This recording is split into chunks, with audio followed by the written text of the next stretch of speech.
Hey everyone, Brandon here, back with another video, and today we're going to be talking about how to boost your credit score over 800 in the next 30 to 45 days. This is something that anybody can do. This is a strategy, a tactic that anybody can start with, and it'll instantly boost your credit so that you can get a higher credit score. So I'm going to explain that. We're also going to talk about how credit works. If you're a beginner, how do you start building credit? How does credit work, and how do you improve your credit in general? Short-term, quick fixes, as well as long-term in the overall grand scheme of time. So let's talk about it. Number one is I'm going to pull up a chart. It's by Ask CB, which is a YouTube channel all about credit. He made this chart and organized it in a perfectly understandable and easy to understand way. So number one, we have different categories. Credit card utilization, which is the most highly important category that determines your credit score. Next is we have payment history, which is also very high. We have derogatory remarks, high. Age of credit history, medium. Total accounts, low impact. Credit inquiries, low impact. So in order from greatest to least, we have what affects our credit scores most. So credit card utilization. Now it's broken down into excellent, good, fair, poor, and very poor. What is credit card utilization? This is so simple. I have a $20,000 limit on my American Express credit card. If I use $2,000, if I go right now and I go buy a new couch, or I go buy some tires for my car, or whatever the case may be, and I spend $2,000, now I'm only using $2,000 out of $20,000, which is 10% of my total available credit, which means I'm in the category of right there, good, in between good and excellent, pretty much right there at 10% good. So my credit card utilization would be in the good range. Now, what would make it the same situation? Say you have only a $2,000 credit limit, and you max out your credit card and you buy those new tires, or you buy that $2,000 couch. Well, what's going to happen is you're going to be at a credit utilization of 100% because you maxed out your credit card and your total available credit that you have to borrow. So if you hold that over a few months, it's going to go down on your credit report, and you're going to get a very poor under that category under credit card utilization. This is probably the most important thing to building your credit right here, and you're learning it right now on this channel. Now, what you want to do, and there's strategies and tactics for this, you want to make sure that you're always staying under the good range, so 29% or less. And the even lower, the better. And so what you can do is you can pay more money that you earn from your job or from your businesses to pay down your credit cards. Also, you can increase their limits. So what you should do, a tip for this is every 6 months to 12 months, call your credit card company and ask them to either reduce your interest rate or increase your limit. American Express often notices when I'll borrow a bunch of money and then pay it all back, they'll actually automatically boost my credit, boost my limit. Every about 6 months to a year, they'll automatically do it. But if they don't, I'll call them. And at first they didn't do that automatically. I had to work for it, and I had to actually call them and try to request it. All it is a simple phone call, simple request. Call your Visa card, call your American Express, and get them to boost the credit limit. When you have a higher credit limit, you're going to be using less debt. Now this is going to require self-control, because now that you have all this money available that you could borrow, you got to remember, it's not your money, it's someone else's money, and you're just able to borrow it whenever you need to, but they're going to charge you interest on it. And so you want to have that internal self-control to only use that credit card for strategic purchases, or things that really matter, and not just wasted on different things. So next is going to be payment history, which is also ranked very high. You want to have, ideally, you want to make every single payment on time.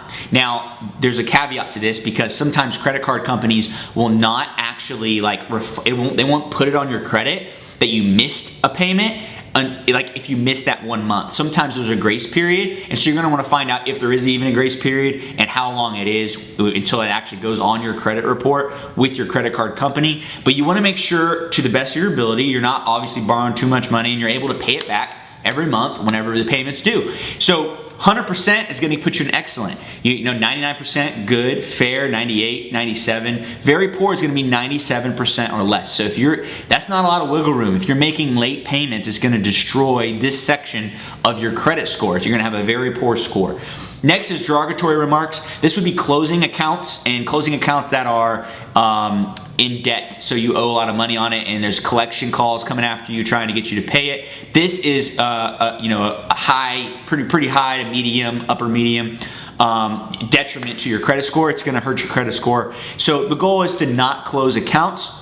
And also definitely do not close them if you have, you're a lot of debt on that account and you just can't take it anymore. Totally, the best thing to do would be, there's strategies, and this is a whole other topic, but what you can do is sometimes you can negotiate your debt. So if you have a debt with a collection company or something, you can negotiate that to be less. But at minimum, you want to make your minimum payment and at least look like you're trying to pay some payments until you can finally get some additional income to wipe out that debt. Next is going to be age of credit history. So credit history is a hard one for a lot of young people. It's hard for me. It was hard for me with my car and my house, all these things. So credit history is how long your accounts have been open. So when you're as early as possible, if you do not have a credit card and you're watching this video, you should absolutely get one as fast as possible. You should get like 3 as fast as possible, or 5. So what you want to do, and then just have self-control and not spend all that money. But what you want to do is you want to have credit history. And credit history is, you may not care about this now, but it's going to affect you when you do care about it. Credit history comes in handy when you've had a relationship where, okay, I have a credit card, but I don't really use it because I use my debit card all the time. I'm going to pay for my gas. Every time you pay for gas, every week to 2 weeks, you fill up your gas tank. Well, what you could do is you could use your credit card to pay it and then pay it off at the end of the month. Do that. That's how I personally started building my credit. And then just do it on multiple cards. So buy groceries on one card and buy your gas on another card, and then pay that off. You're going to be using a very low amount of your debt utilization, which is the most important. Then you're also going to you're starting to build history. You're starting to make payments on time. So that's how you could start.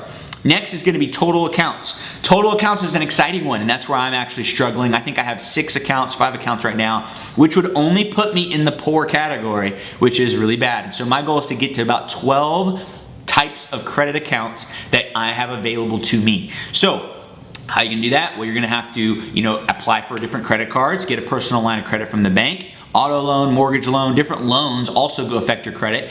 And so this is something that is lower impact, but it's more of a long-term thing. So over time, over the next 10 years of your life, you should be acquiring more credit cards, not that you're spending on, but that you're borrowing a little bit, paying it back, borrowing a little bit, paying it back.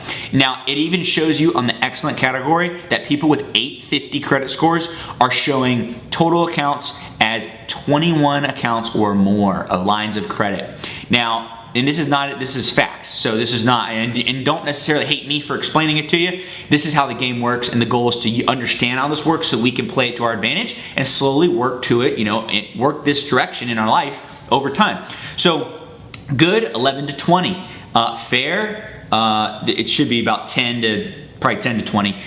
Poor, 6 to 10. Very poor is 0 to 5. I bet most of the people watching this video and most people in life in general are 0 to 5 with their credit limit. They only have 1 or 2 credit cards, and maybe they have a car payment or they lease someplace. So what you want to do is you want to have multiple credit cards or credit accounts open. Last one, low impact credit inquiries. 0, obviously, credit inquiries.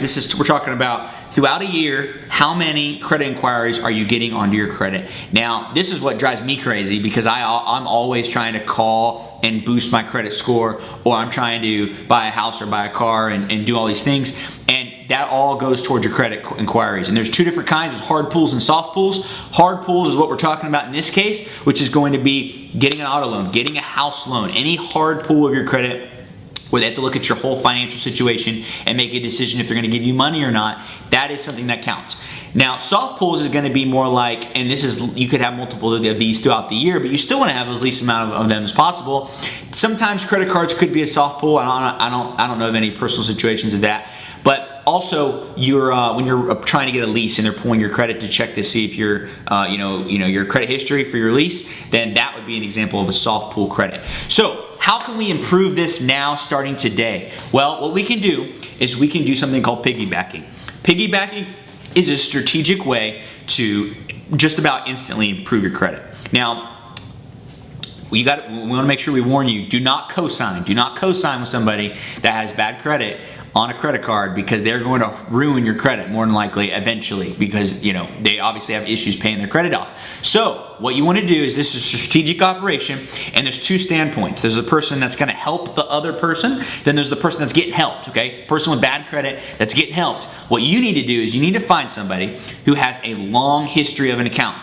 They make their payments on time, and they have a good credit score, and you want to get as added, and this is probably a family member or could be a friend, and you want to get added as an authorized user of their credit card. An authorized user, you're going to need to make sure it's going to report. So they need to have a social security number. You need to if they need to be asking you for that so that they can report this on your credit.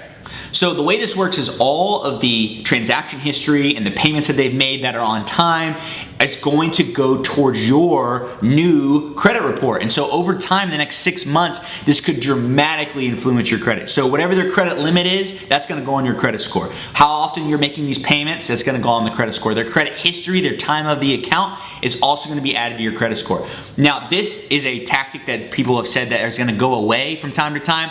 It still is possible for you to do this. And so you just wanna call your credit card company and see if they're able to allow you to add people as an authorized user. Now, if you own the credit card, like for instance, I have my $28,000 American Express credit card.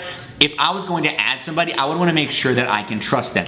Obviously, they're having trouble currently with their credit score. So do I think that, do I believe in them enough to be able to, add them as an authorized user and trust them with my credit card and then, have that responsibility of paying it off. Now, it does not affect your credit in a negative way. So there's somebody with bad credit and they're being combined and joined to your account as an authorized user. None of their bad transaction history, their credit report history, comes with it.